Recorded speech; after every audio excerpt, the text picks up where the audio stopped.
BFM TV Face à Face. Apolline de Malherbe.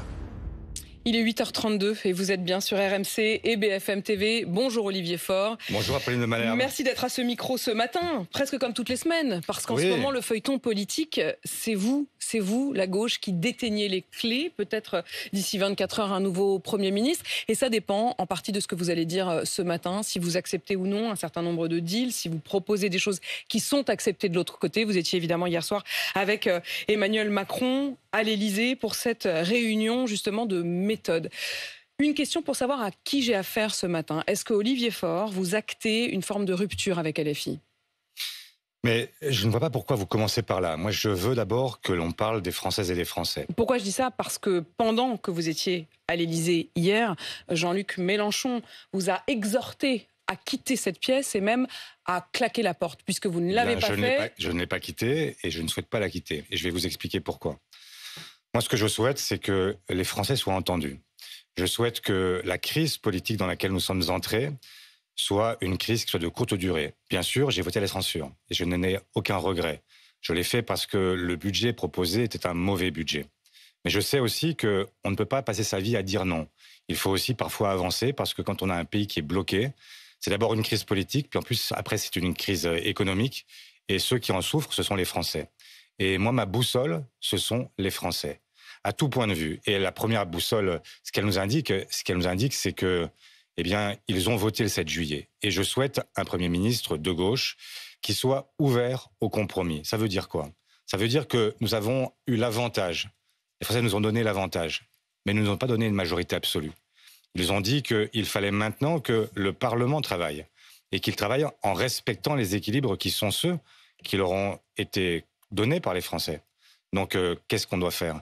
On doit à la fois avoir le pouvoir d'initiative, nous, la gauche, mais ensuite, nous devons accepter l'idée que, comme nous ne sommes pas majoritaires absolus, nous devons accepter les compromis, les concessions réciproques. Je vous ai laissé dérouler ce qui ressemble à une forme de déclaration, Olivier Faure. Je vous ai souvent reçu, souvent interviewé.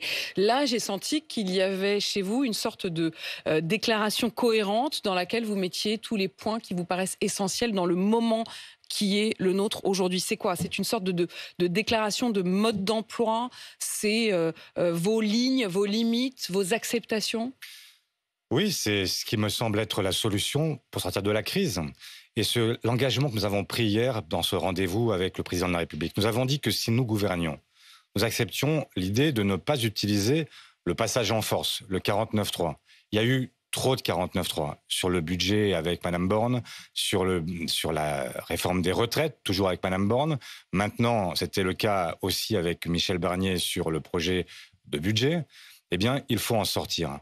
Parce que le passage à l'âge adulte, c'est le passage au moment où on arrête de dire qu'il y a toujours quelqu'un qui décide pour tout le monde à la fin. Et donc, il faut que le Parlement retrouve ses droits. Est-ce que ce passage à l'âge adulte, ça vaut aussi pour vous ? C'est-à-dire que quand vous dites cet engagement à ne pas utiliser le 49.3, on comprend bien que c'est l'alpha et l'oméga désormais, que vous considérez que si le gouvernement à venir s'engage à ne pas utiliser le 49.3, alors vous, de l'autre côté, vous vous engagerez à ne pas censurer le gouvernement. On est d'accord ? Ce que je dis, c'est que si nous gouvernons, nous n'utiliserons pas le 49.3 et en échange de quoi nous demandons à l'opposition d'être suffisamment raisonnable et responsable pour comprendre qu'elle ne peut pas nous censurer. Mais ça veut dire que vous pourriez être Premier ministre ? Elle peut s'opposer, mais il y a un épisode qui a dû m'échapper. Vous nous dites ce matin, Olivier Faure, nous. Vous dites nous. Bien sûr, nous. C'est qui nous ? La gauche, les écologistes. La gauche, les écologistes, ça veut dire que ce matin, vous faites acte de candidature, je ne sais pas si c'est en votre nom propre, pourquoi pas d'ailleurs, si j'ai bien compris. Mais ce que je dis, c'est qu'il faut quelqu'un qui soit issu de la gauche et des écologistes. Je ne veux pas jouer à ce jeu de qui, quoi, comment, etc. Je veux dire simplement qu'il est logique que ce qui n'a pas été respecté en septembre avec l'animation de Michel Barnier doit être maintenant réparé. Il faut recoudre un pays qui est complètement décousu, un pays qui est fracturé. Et donc, pour arriver à faire en sorte de parvenir à recréer de la cohésion, il faut revenir tout simplement à ce qui est ce qui est notre Il y a beaucoup de principe choses dans ce commun, que la vous démocratie. dites, Olivier Faure. Je voudrais qu'on puisse le décrypter et comprendre vraiment précisément, ne pas tourner autour du pot, comprendre de quoi il s'agit. Quand vous dites issu de la gauche, déjà, il faut comprendre ce que vous ne dites pas. Vous ne dites plus issu du nouveau Front populaire. Ça, c'est acté. Non, je dis ça pourquoi ? Je dis ça parce que je veux laisser la porte ouverte éventuellement à des personnalités qui seraient extérieures au Front populaire, mais qui en reprendraient les chantiers. Imaginons que quelqu'un qui soit issu de la société civile organisée. Vous avez longtemps parlé de quelqu'un comme Laurent Berger, qui est une figure qui revient régulièrement. Lucie Castet était d'une certaine façon aussi une figure qui appartenait à cette société civile organisée, qui n'était pas issue directement du Front populaire parce qu'elle n'était pas dans les 4 partis qui l'ont formée, mais c'était une personnalité qui pouvait l'incarner. Donc moi, ce que je souhaite, c'est ne pas fermer une porte et dire, parce que ce serait X ou Y, eh bien ça bloquerait le jeu.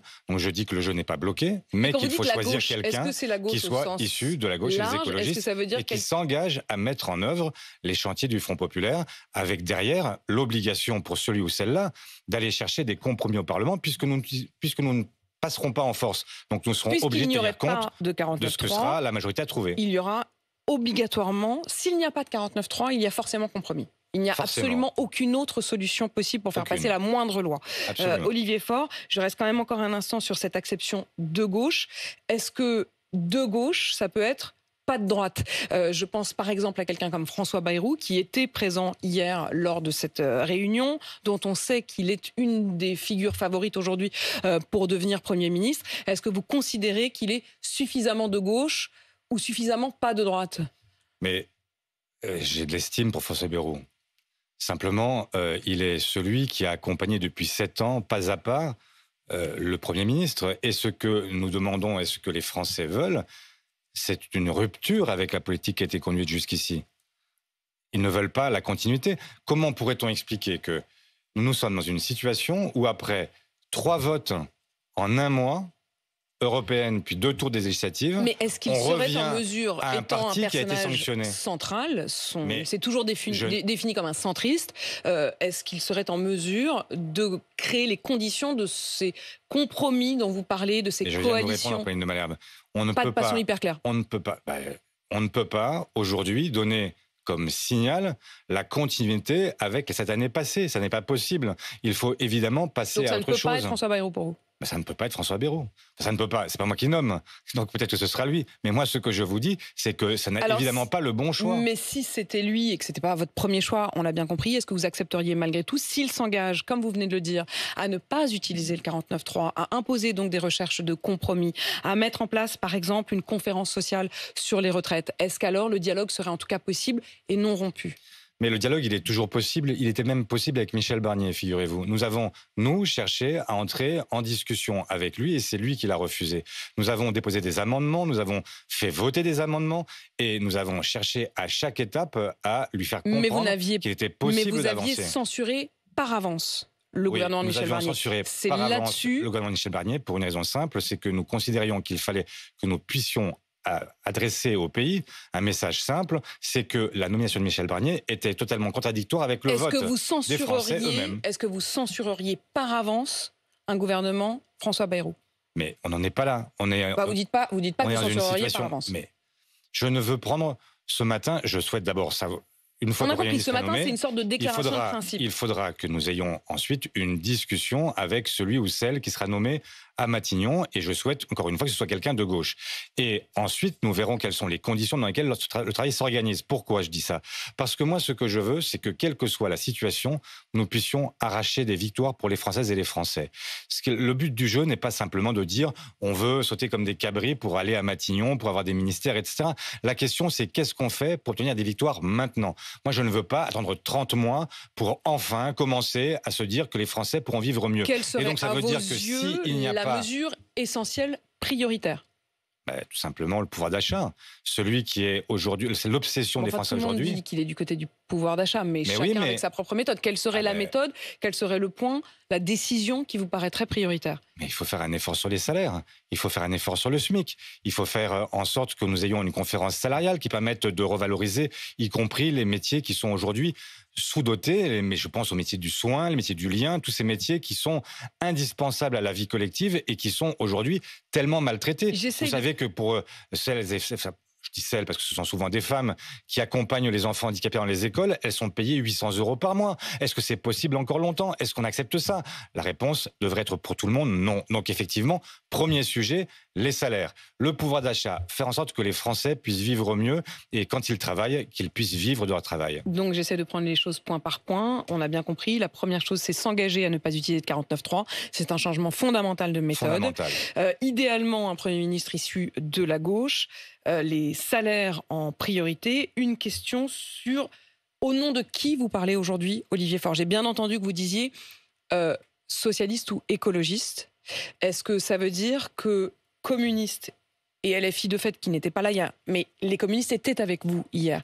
Est-ce qu'aujourd'hui, il y a une forme de consensus entre vous trois, c'est-à-dire socialistes, communistes, écologistes?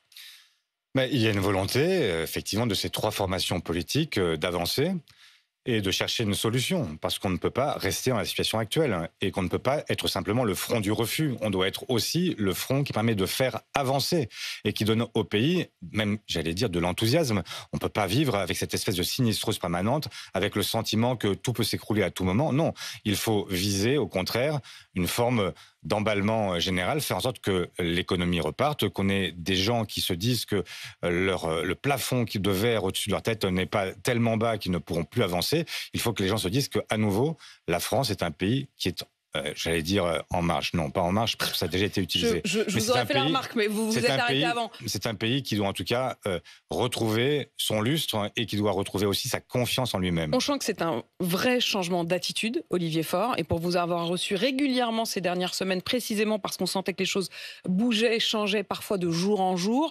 l'attitude qui est la vôtre aujourd'hui n'est pas du tout la même qu'il y a un mois ou deux. Est-ce que ça veut dire, Olivier Faure, alors vous n'allez pas me dire, je vous ai demandé tout à l'heure si vous aviez rompu avec LFI, je vais vous poser la question différemment. Est-ce que c'est LFI qui a rompu avec cette attitude-là? C'est LFI qui, pour l'instant, en tout cas, donne le sentiment d'être à côté de l'aventure. Et moi, je n'ai pas compris pourquoi ils ne venaient pas au rendez-vous à l'Élysée. Ils affaiblissent la gauche quand ils font ça. Parce que nous avons besoin que toutes les forces de la gauche se rassemblent pour pouvoir exiger un certain nombre de mesures. Nous avons besoin de faire en sorte que le changement intervienne. Et donc, à chaque fois qu'ils font la politique de la chaise vide, malheureusement, ils affaiblissent le collectif que nous formons. Et donc, aujourd'hui, il faut effectivement bouger. Vous connaissez la formule du capitaine Nemo. Mobile in mobilis. Il faut être mobile dans un monde qui bouge. Eh bien, c'est exactement ça. Nous devons être mobiles. Nous ne pouvons pas rester figés et répéter la même chose tous les jours. Mais vous savez ce que ça veut dire, Olivier Faure? Ça veut dire que c'est acté désormais, effectivement, cette rupture. Quand Jean-Luc Mélenchon vous menace, en quelque sorte, hier, pendant que vous êtes dans le bureau à l'Élysée, et qu'il dit, s'ils ne claquent pas la porte, qu'ils ne partent pas, nous ferons le nouveau Front Populaire sans eux. Mais le Front Populaire, c'est pas Jean-Luc Mélenchon. Semble-t-il, il considère en tout cas oui, enfin, mais l'immense... c'est eux sans vous. Mais hier, le Front Populaire, il était principalement à La Réunion, très majoritairement à La Réunion. Et donc, personne, il ne m'appartient pas, il n'appartient pas davantage à Jean-Luc Mélenchon. Et donc, chacun devrait comprendre aujourd'hui que, d'abord, les menaces, ça ne fonctionne jamais. Et que ce qu'il faut aujourd'hui, c'est avoir des gens qui sont prêts à participer à une aventure, qui sont prêts à revendiquer ensemble Matignon, qui sont prêts à faire bouger la France pour que les Français vivent mieux. Voilà l'objectif et il devrait être partagé par toutes et par tous. Et vous regrettez donc qu'il ne le soit pas par LFI, qui dit quand même qui pense pouvoir gagner un seul siège sans nous. Il considère que sans eux, vous n'êtes rien, que vous ne pourrez pas gagner un seul siège sans eux. Oui, mais la réciproque est vraie dans ces cas-là. Donc la réalité, c'est que ça ne fonctionne pas comme ça. Et quand on est dans une coalition, on ne passe pas sa vie à menacer, à vitupérer. On cherche au contraire à concilier les points de vue, à faire avancer à la fois la coalition et le pays. C'est quand même le principe de base. Et on ne peut pas être... Enfin, d'abord, je vais dire une chose toute simple. C'est que plus Jean-Luc Mélenchon crie, moins on l'entend. Et donc, il devrait comprendre aujourd'hui que sa responsabilité à lui qui est un leader important de la gauche, qui a été celui qui a été jusqu'à faire 22% en élection présidentielle. Sa responsabilité à lui, ce n'est pas simplement d'organiser à chaque fois la résistance, être tout le temps dans je ne veux rien.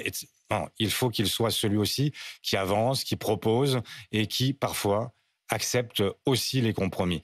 Parce que vous les avez compromis... mis du temps. Mais j'ai mis du temps à quoi? Non, parce que franchement, quand on voit depuis le début un certain nombre d'humiliations, parler de François Hollande comme d'une punaise de lit, un nuisible, vous faire une peau de banane sur les retraites en vous obligeant en quelque sorte à renoncer aux retraites que vous-même, aux réformes que vous-même vous aviez proposées, les questions sur l'antisémitisme que vous avez régulièrement dénoncé, la question du délit d'apologie du terrorisme. À chaque fois, mais à chaque fois, vous restiez quand même plus ou moins là. Et puis là, ce matin, ça y est, vous dites, c'est acté en quelque sorte. Je trouve que vous avez mis le temps. Mais ce que j'acte, c'est simplement ce que j'ai toujours dit, parce que vous n'avez pas voulu entendre, mais moi, je n'ai jamais plié à aucune injonction. Non, vous disiez, sur aucun sujet. Disiez, mais... Et quand... et aujourd'hui, que faut-il faire? C'est simplement... la réalité, c'est que moi, je ne cherche pas une rupture. Je dis simplement que quand je vois qu'il faut avancer, j'avance. Vous actez de cette rupture. Et quand eux refusent d'avancer et qu'ils se mettent en retrait et se replient sur eux-mêmes, je leur dis qu'ils commettent une faute. Mais je ne cherche pas à leur faire la leçon. Je ne fais la leçon à personne.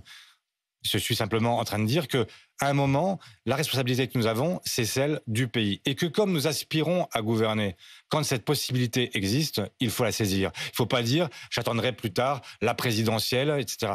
Ça sert à quoi de dire « je veux une présidentielle maintenant », alors qu'on sait que le président de la République a dit « je resterai là pendant 30 mois ». Alors pendant 30 mois, on va simplement s'agiter et dire « on veut une présidentielle ». Mais non, pendant 30 mois, ce qu'on doit faire, c'est aller arracher à chaque fois que c'est possible de nouvelles conquêtes pour les Français, et notamment pour les plus modestes, pour les classes moyennes, pour les classes populaires. Il y a 24 heures, lors d'un meeting, Jean-Luc Mélenchon dit que l'objectif, c'est la destitution d'Emmanuel Macron. C'est cette méthode-là que vous n'acceptez plus.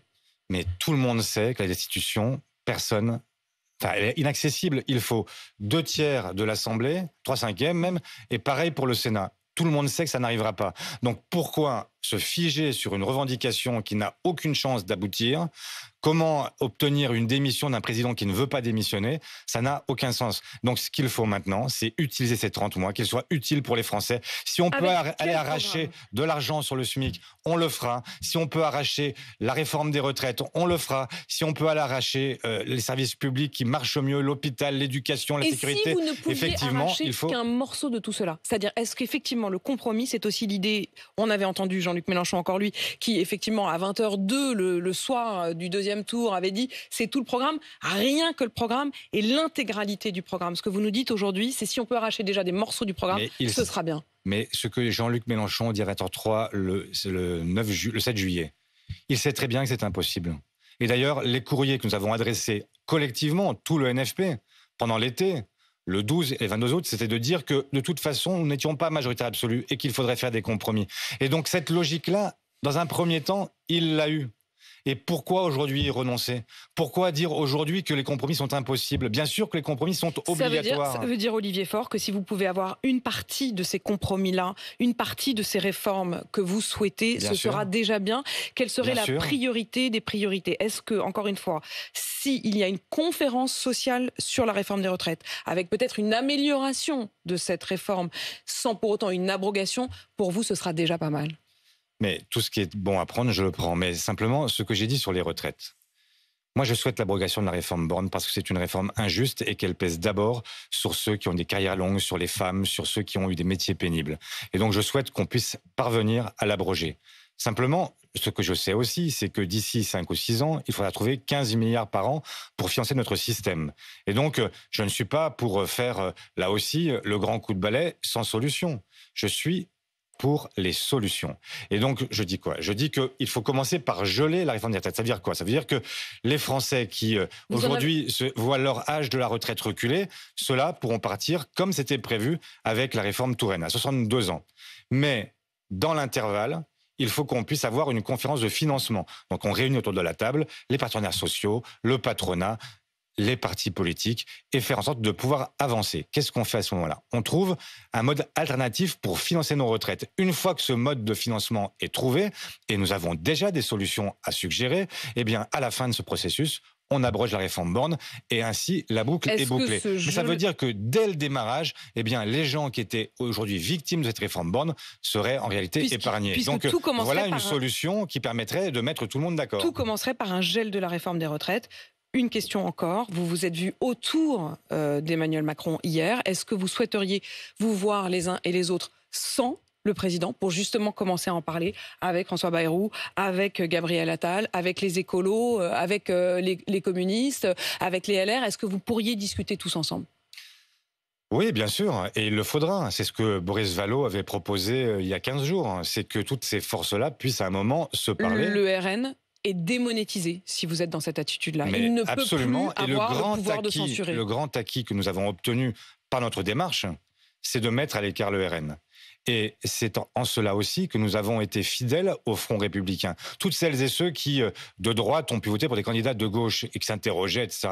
Je leur dis, aujourd'hui, vous avez effectivement été récompensés de vos efforts parce que la gauche a permis dans un premier temps le Front républicain et maintenant elle est celle qui permet d'isoler l'extrême droite et de faire en sorte qu'elle ne soit plus maître du jeu, eh bien maîtresse du jeu. Et donc effectivement c'est un des grands acquis, je l'espère définitif, de ce qui se passe en ce moment. Merci Olivier Faure pour cette interview ce matin et ces déclarations être du côté des solutions et non plus du côté du blocage. Olivier Faure évidemment, premier secrétaire du Parti socialiste. Il est 8h53 sur RMC BFM TV.